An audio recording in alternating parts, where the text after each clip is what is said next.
Hello again everyone and welcome back to Skyblock News. I'm your host Derailious, and Skyblock's next major update, the Lotus Atoll, is back on the Alpha Network with a ton of big changes. Before we begin, make sure to like and subscribe. Use code RAIL on the Hypixel store for 5% off your order, and without any further ado, let's get started. Starting off with new content related changes, this is a small one, but they have added fishing hotspots to the park, which is nice to see. Secondly, if we actually visit the Lotus Atoll, we can speak to the new researcher Jessica, who goes over how to obtain Tootle shards to the player, which should make this little aspect of the island quite a bit easier. There have also been quite a few changes to the island visually. Notably, they have opened up the frog cave down here, the Lotus Eater's Cave.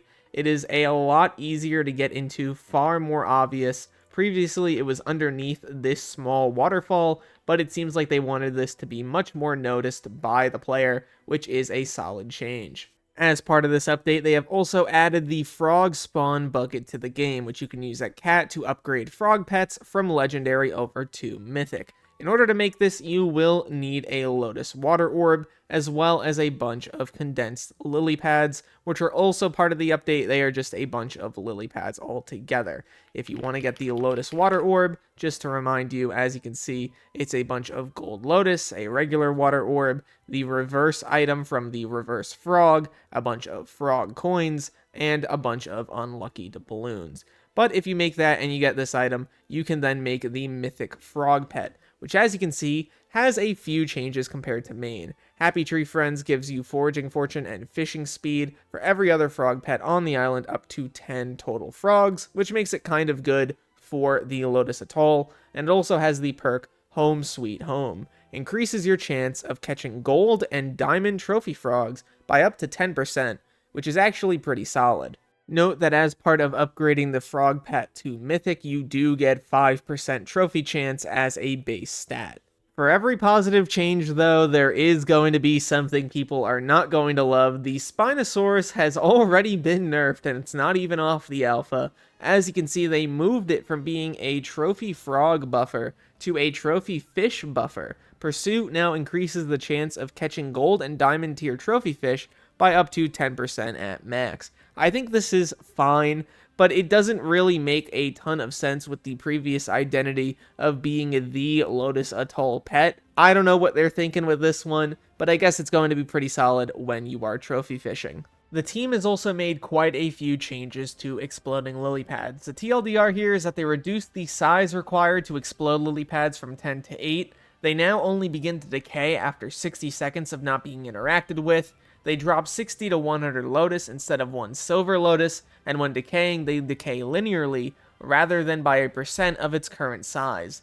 There are also a few changes to some of the attributes here. The Tootle shard has been changed to punching exploding lily pads is 5 to 50% more effective, and the Lotum shard has been changed to 1 to 10 tracking granted on exploding lily pads. The reason why you would need tracking is that now they spawn additional mobs and critters upon explosion. 3 to 5 sea creatures will spawn. There will be a 10% chance for a flip-flopper to appear, which is a dolphin, and a 5% chance for a sea shine. I don't know what the sea shine looks like, but if I find out, I'll leave it in the comments or description. Basically, when a lily pad explodes, the tracking of all players involved will be used to calculate the chances of elusive spawns. The puddle jumper, the frog prince, the flip-flopper, and the sea shine. This is capped at 400 total tracking. The sea creatures spawned are assigned to random contributors to the lily pad, and elusive critters can be hunted by any player or contributor. And here we have the Sea Shine Shard, which I imagine is going to be a glow squid if I had to base it off of what the current icon for it looks like. But it seems like it's going to go up to 5% more likelihood for trophy frogs to be diamond. And then we can go over and take a look at the flip-flopper. The flip-flopper, as you can see, is a dolphin, and it goes up to 5% more likelihood for trophy frogs to be gold. And keep in mind, for both the flip-flopper as well as the sea shine, you do need to catch them with a fishing net, so make sure you have your nets ready. With regard to chapters, a few things have been moved around here. There's quite a few new Chapter 4 chapters, notably stuff like Hunt a Flip-flopper, hunt a Highlands frog, and hunt a sea frog is also part of Chapter 4. In Chapter 2, you can now find the Craft Froggles task, and in Chapter 5, you can find the Hunt a Seashine task.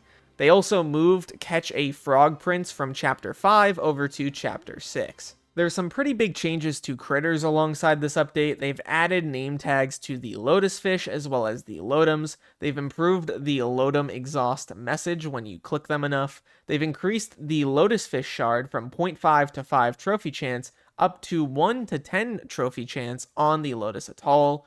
They've increased the lotus fish spawn cap from 15 to 25, and a change I don't know about. They've added certain fishing net requirements to catch larger critters. A medium or higher net is required for joy dives, loomy squids, sea shines, and flip-floppers, and a large net is required for shellwises and spikes.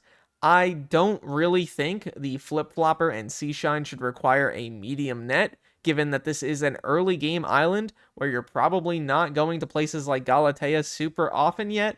And in terms of the shellwise change, I don't like it. I would love this to be moved down to the medium net. If you take a look at the nets in-game, the turbo fishing net requires a lot of flex bones, as you can see. For Iron Man players, this is going to be really annoying to get for shellwise, which is one of the most important attributes in the game, if not probably the most important attribute in the game in terms of its actual ability.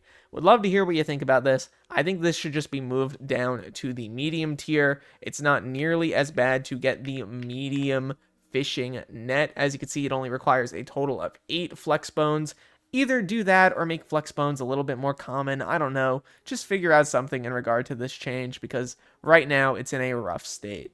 Next up, we're going to go over some sea creature changes. If you take a look at your sea creature guide, you can now see it's sorted by island, which is really nice to see, with the island-based sea creatures on the top, and then on the bottom we have more of the niche sea creatures. The Lotus sea creatures have also received a major change. As you can see, the fishing skill requirement is now 10 for all of them. This is going to make it a lot easier for a new player to get involved with the content here. They've also not changed the amount of XP you get seemingly from these sea creatures, which is going to make this island super useful for grinding out a lot of fishing XP. Also note, there is a bug. As you can see, there is combat XP listed for these mobs, not fishing XP. Admins, please fix this. Game is currently unplayable because of this change. They've also made a change to the Frog Prince itself. They have increased the Lotus Crown drop rate from 0.1% up to 0.25%.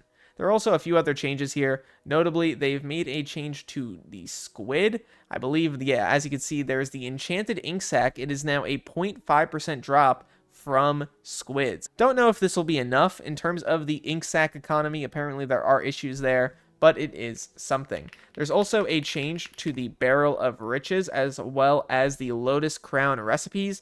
Both of them have more items involved in their recipes. Seems like you need a lot more Mangcores now, an Enchanted Gold Block, and a Lotus Water Orb to get the Barrel of Riches. And if you want the Lotus Crown, as you can see, it'll cost you a bunch of Enchanted Gold Blocks, 2 condensed lily pads, and the Prince's Crown Jewel, as well as a Lotus Water Orb. They've also added more sounds to the Puddle Jumper sea creature and increased his dialogue hologram visibility. Couple pretty big trophy frog related changes. If you look at your puddle jumper as well as your exploding frog, you can see that the pity has been lowered for both of them. 50 is all you need for gold and 300 is all you need for diamond. This is a really solid change. They've also added a message informing the player when a wormhole ends up closing. They've allowed for silver, gold, and diamond lotuses to be added into personal compactors, and they've added the silver lotus, gold lotus, frog coin, and seared escargot into the sacks. They've also made a change that I think some of you will like and some of you will not like. If we head over to the Lotus Eater's cave,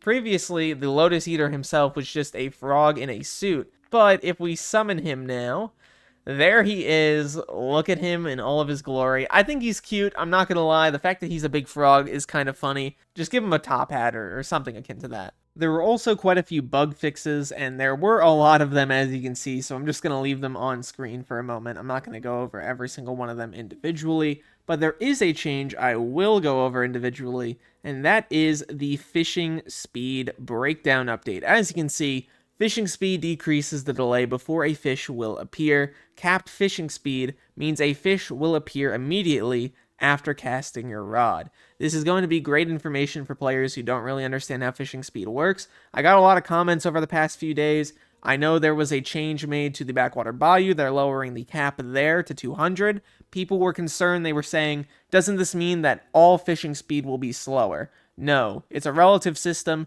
So basically, if you had 180 fishing speed before and 180 fishing speed after, you're going to have a much faster time because 180 is a lot closer relatively to the cap of 200 rather than 250 or 300. This is going to be solid for the earlier islands like the Bayou and the Lotus Atoll. It's going to lead to a much clearer progression of fishing. Wrapping up here, the Lotus Atoll seems to be in a much better state now than it was before this alpha, although there are a few things that still need improvements. I would love to hear your thoughts about the update down below. I will have a video in the near future over the next week going over the Lotus Atoll Ferry Soul locations, as well as the Lotus Atoll preparation, what you should do to be prepped for the update.